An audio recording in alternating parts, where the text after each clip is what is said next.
Bonsoir à tous et bienvenue dans votre magazine Planète Locale. Comme chaque lundi, votre rendez-vous, votre magazine consacré à l'environnement, aux initiatives également dans notre région. Et ce soir, on vous fait découvrir la spiruline, une micro-algue de couleur verte qui fait partie de la famille des cyanobactéries. En 1974, elle est même déclarée meilleur aliment pour l'humanité au 21e siècle par l'OMS. Alors à quoi sert-elle exactement? Pourquoi et comment faire une cure de spiruline? On en parle avec notre invité ce soir, Xavier Delannoy, cofondateur d'Etika Spirulina. Bonsoir. Bonsoir, merci pour l'invitation. Merci beaucoup d'être avec nous. Et comme chaque semaine, Nour Oladi est avec nous, nous accompagne en plateau. Bonsoir Nour. Bonsoir. Allez, c'est parti tout de suite avec notre invité. Et quelques chiffres pour commencer autour de la spiruline. La température idéale pour la cultiver, c'est 35 degrés. Et vous, Xavier, eh bien, vous avez une serre de 300 mètres carrés justement à Villeneuve-d'Ascq. Alors pourquoi cet intérêt pour la spiruline? Racontez-nous.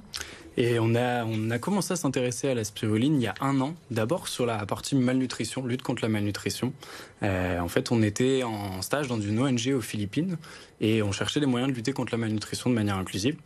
Et on a découvert que c'était beaucoup utilisé en Afrique pour ça. Donc on a lancé là-bas une ONG autour de la spiruline. Et en rentrant en France il y a 1 an, on s'est dit qu'on avait envie de monter une entreprise autour de l'alimentation durable, du mieux manger. Et voilà, on a démarré dans notre région, à Villeneuve-d'Ascq. Et quand on mange de la spiruline, pourquoi on mange mieux? On mange mieux quand on mange de la spiruline parce que ça fait partie de la famille des super aliments, au même titre que des baies de goji, etc. La spiruline, c'est un des aliments les plus complets à l'état naturel en termes de richesse nutritionnelle. Il y a 70% de protéines, beaucoup de minéraux, surtout le fer, beaucoup de vitamines. Et ça s'inclut dans l'alimentation quotidienne des Français et de la métropole lilloise pour nous, comme un aliment qui va venir vous apporter une pépite nutritionnelle dans votre quotidien. Et vous la cultivez ici dans la région à Villeneuve-d'Ascq après un prototype à Roubaix l'an dernier. Comment ça se passe cette récolte de spiruline? Alors comment ça se goupille pour vous au quotidien? En fait, la culture de la spiruline, c'est de reproduire un peu l'écosystème naturel. Donc en fait, on fait pousser sous serre pour que c'est de la chaleur. Comme vous disiez tout à l'heure, la spiruline préfère une chaleur à 35 degrés dans les bassins. C'est un gros défi qu'on s'est fait de se mettre dans le nord. En ce moment, on est plutôt à 18-20 degrés parce qu'on ne chauffe pas nos bassins. Elle continue de pousser parce qu'on a choisi une souche qui est assez productive.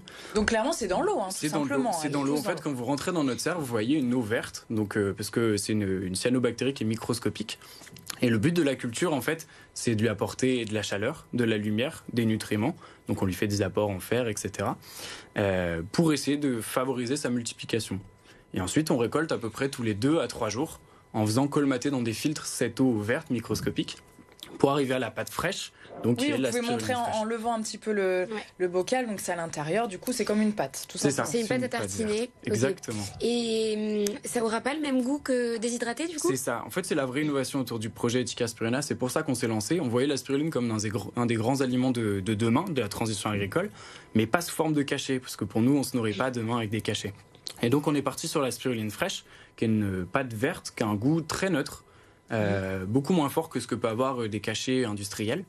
Et vous pouvez étaler ça sur du pain avec du fromage frais, dans des smoothies, etc. Ça reste très gourmand et nutritif. Oui, parce que pour donner envie, pour vendre, clairement, il faut que ce soit bon. Il faut que ça soit bon, sinon les gens n'achètent pas. C'est vraiment ce qu'on s'est fixé. On commence à travailler avec des restaurateurs. Je ne vais pas forcément les citer, mais des restaurateurs de la métropole commencent à travailler avec nous parce que ça vient apporter une pépite nutritionnelle dans leur plat, un goût qui joue le rôle d'exhausteur de goût et une couleur qui est assez fascinante, que ce soit vert ou le bleu. Mais justement, j'allais vous demander, est-ce qu'on peut le cuisiner? Parce que là, ça, on le tartine, mais est-ce qu'on peut l'intégrer à un plat? Tout à fait, on peut l'intégrer. On commence à proposer, nous, des ateliers cuisine autour de la spiruline fraîche pour l'intégrer dans des houmous, pour en faire des crèmes chantilly, des boissons. C'est quelque chose qui peut vraiment fasciner les gens. Parce que là, vous avez apporté d'autres choses. C'est aussi en poudre ou en petites brindilles. Alors. On continue de le proposer sous forme déshydratée parce que c'est une forme qui continue de plaire beaucoup aux gens. Un peu comme une cure de spiruline. Il y a beaucoup de gens qui connaissent la cure de spiruline. Donc, c'est des pots d'1 mois de spiruline déshydratée en brindilles, en poudre. Et après, on en fait des produits transformés pour démocratiser et ouvrir un peu plus. Alors, je vous ai fait une bière. Exactement. Vous pouvez montrer du coup un petit peu plus en hauteur aussi. On a fait une bière bleue à la spiruline avec une brasserie roubaisienne qui s'appelle Hub. Donc, ça a daté de notre prototype à Roubaix. On a continué l'histoire avec eux. C'est une bière qui est fascinante au niveau de la couleur, parce qu'il y a le pigment bleu de la spiruline qui s'appelle la phycocyanine. Donc ça, pas d'apport énergétique particulier, pas de bienfait pour la santé, mais... On va pas vendre notre bière comme un produit pour la santé. À consommer avec modération. Tout à fait. Donc non, c'est pour plus se démarquer un peu. Voilà, c'est ça. C'est pour se démarquer, pour, en tout cas, faire découvrir autrement la spiruline. Exactement. Okay. Vous comptez récolter, entre guillemets, en tout cas cultiver combien de kilos par an, et quels sont vos objectifs? Alors, on a démarré en juillet, donc un peu tard sur la saison. On aurait pu démarrer en avril, mais le temps de faire notre levée de fonds, etc., on s'est installé en juillet. On a déjà mis de côté à peu près 200 kilos de spiruline fraîche, surgelée, et de la spiruline aussi déshydratée. L'idée à terme, c'est de pouvoir produire sur notre surface à Villeneuve-d'Ascq jusqu'à 600 kg, voire même 1 tonne de spiruline fraîche pour pouvoir desservir la métropole dans un premier temps et puis la région Hauts-de-France. C'est quoi vos ambitions, vous? Qu'est-ce qui vous fait rêver? Nous, ce qui nous ferait rêver, ça serait que la ferme Etica Spirulina puisse se dupliquer dans d'autres régions en France, que le modèle marche de manière locale. Donc à l'échelle de la région au maximum. En fait, on distribue à vélo dans la métropole lilloise, on essaye de distribuer de manière écologique dans la région. Et du coup, si ce modèle marche à une échelle locale, qu'on est capable de connaître le circuit court, de connaître le producteur de spiruline, si Etica Spirulina Villeneuve-d'Ascq un jour peut se dupliquer à Bordeaux, à Rennes, ça serait vraiment notre rêve. Vous distribuez de façon écologique, mais vous disiez aussi que vous ne chauffiez pas les bassins, donc vous produisez aussi de façon écologique? C'est ça, on essaye. On essaye de faire tous les petits gestes qu'on peut. Donc on ne chauffe pas les bassins, on n'est que en circuit naturel. D'accord. Et comment vous faites pour atteindre cette température On l'atteint sur 3 mois de l'année. Et le reste du temps, en fait, la spiruline ne va pas s'arrêter de pousser, elle va juste pousser moins vite. Donc on a un peu moins de rendement que d'autres producteurs qui pourraient chauffer. Mais c'est le choix qu'on fait pour être le plus écologique possible. Ça va pas vous mettre des freins, ça, non ? Ça peut nous mettre des freins en termes de développement. En fait, à la base du projet, on réfléchissait pour récupérer la chaleur des data centers, notamment, et c'est pour ça qu'on était à Roubaix, pour chauffer nos bassins. Et puis finalement, on se dit, le vrai intérêt autour de la spiruline, c'est aussi de le montrer aux gens. On a fait nos portes ouvertes ce week-end, on a eu 400 à 500 personnes qui sont venues sur site. Et en fait, quand on est à l'intérieur d'un data center, on ne peut pas faire rentrer des gens, on ne peut pas faire visiter. Et donc on s'est dit, quitte à ne pas chauffer, quitte à pas être à côté d'une industrie, on va être au milieu de la campagne, on va pouvoir accueillir les gens chez nous. Merci beaucoup Xavier, on vous souhaite bonne chance bien sûr dans ce projet. Vous restez avec nous pour la suite du magazine avec le bon plan écolo de Nour. Et Nour, ce soir, vous nous proposez de manger local, justement. Oui, exactement. Rien de révolutionnaire, c'est simple et efficace pour notre planète et nos producteurs de la région.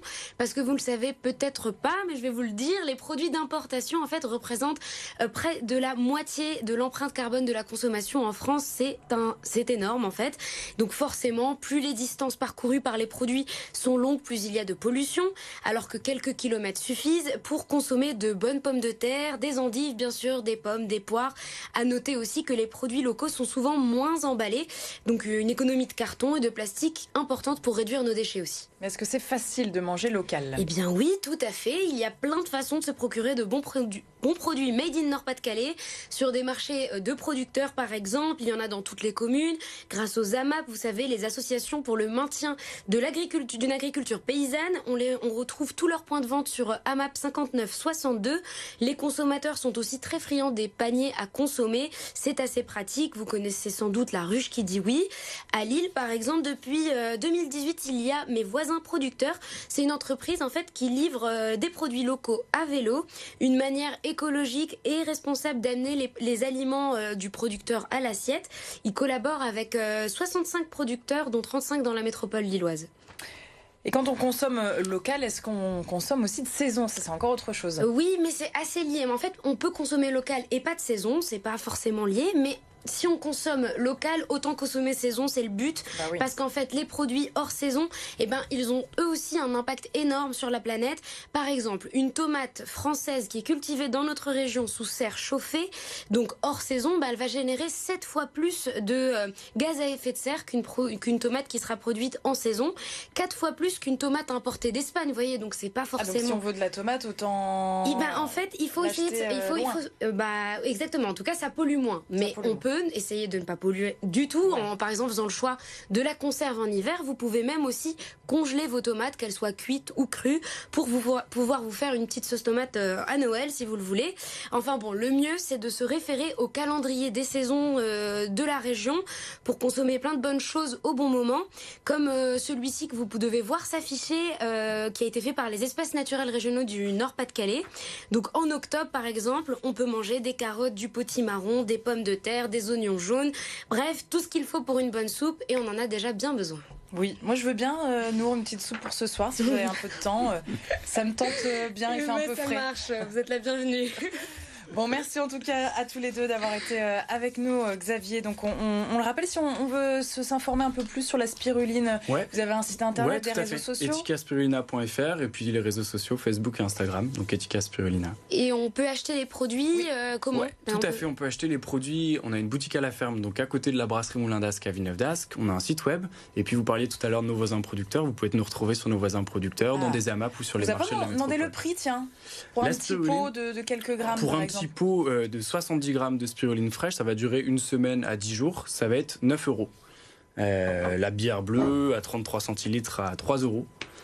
Voilà. Et ça se consomme, ça se conserve comment, la fraîche? Ça se conserve au frigidaire. Frigidaire, voilà. Tout simplement. Merci beaucoup. En tout cas, et nos voisins producteurs qui seront avec nous la semaine prochaine. Demain, on se retrouve pour votre magazine économique, évidemment, Hauts-de-France Business, avec notre invité, le président et cofondateur de MC2 Technologies, une entreprise spécialisée dans la défense et la sécurité. On parlera notamment de drones.